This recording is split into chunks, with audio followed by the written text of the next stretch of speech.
Hello friends, and welcome to This Week in Gaming, the weekly news roundup where we talk to you about everything that's happened in the last 7 days in the gaming space.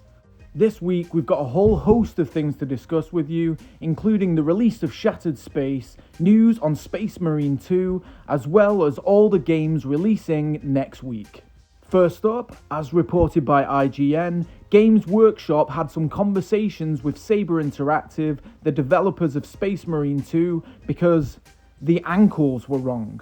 That's right, the owners of the Warhammer 40,000 IP spoke to the devs of Space Marine 2 to give them advice on the armor as well as some attacks during the game, noting specifically that the armor for the ankles on the Space Marines was incorrect. One of the developers noted, they would help us steer, and even when we're coming up with Tyranid attacks, they're like, oh, that Tyranid wouldn't really attack like that. So we had to adjust things. They are very protective, but you have to be. And so I'm very proud of what the team did in respecting and honouring what this franchise is. I'm sure you'll agree that it's nice to see that the developers are taking such care with this beloved franchise. Space Marine 2 released on the 9th of September and is available for all major platforms.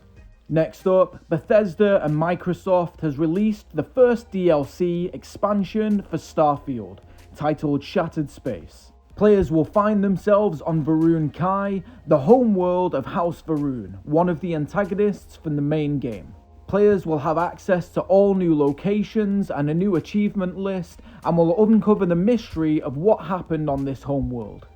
As of the time of reporting, Shattered Space has received extremely middling reviews, with an aggregate score of 54 based on the response of 8 different critics.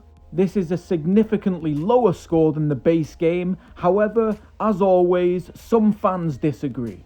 Most notably, Greg Miller of Kinda Funny says that it might well be his game of the year and he's spent over 100 hours in the DLC already. Next up, as reported by the BBC, the BAFTA Game Awards have appointed a new judge who has pledged to add more diversity to gaming.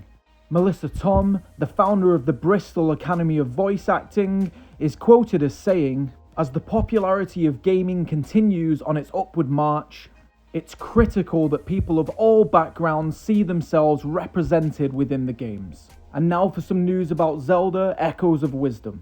As reported by Game Rant, this is the first game since the inception of Zelda back in 1986 that the credits hasn't included series creator Shigeru Miyamoto, who is famously the father and creative mind behind many of Nintendo's best-selling and most loved franchises, including Star Fox, Zelda, Mario, and Donkey Kong.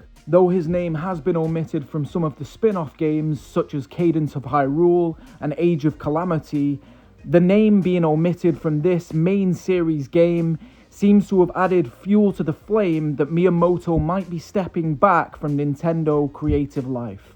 Miyamoto himself, however, has specifically stated that he won't be retiring anytime soon and that he's simply finding unique opportunities for Nintendo. In other news, Cloud Imperium, developers of Star Citizen, have allegedly enforced a 7-day work week ahead of CitizenCon.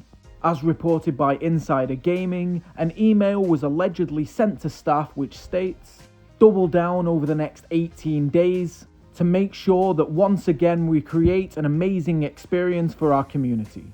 This means that for the next 2 weekends we will be mandating extra time.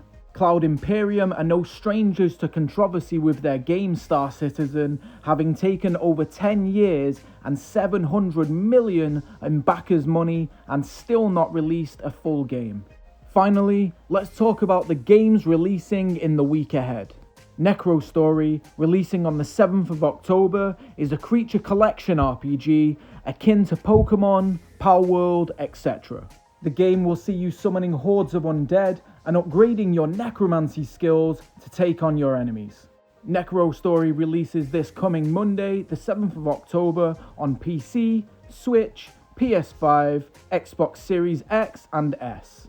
Coming out on the 8th of October is one of the most anticipated games of if not the year, then certainly the month, the remake of Silent Hill 2. Released over 23 years after the original, you once again step into the shoes of James Sunderland as he searches the monster-infested town of Silent Hill for his missing wife. Silent Hill 2 is the origin of the iconic Pyramid Head and already has a Metacritic review score of 87 from all those advanced review scores. The game releases this coming Wednesday on PC and PS5. Also releasing on October the 8th, we have Vessel of Hatred, the latest DLC for Diablo IV. Vessel of Hatred takes place immediately after the main campaign of Diablo IV and sees you tracking down Neyrelle and the Soulstone. Neyrelle has made it clear in a letter following on from Act 6 of the main game that she intends to deal with Mephisto herself as well as the Primeval. Released alongside the DLC will be new features for the main game, and together you will have access to a new campaign, new character classes, new weapons and items, as well as mercenaries. When Vessel of Hatred releases this Wednesday, it will be coming to the PC, Xbox One, Xbox Series S, PS4 and PS5. And in exciting news for JRPG fans, Friday will see the release of Metaphor Refantazio from Atlas Games.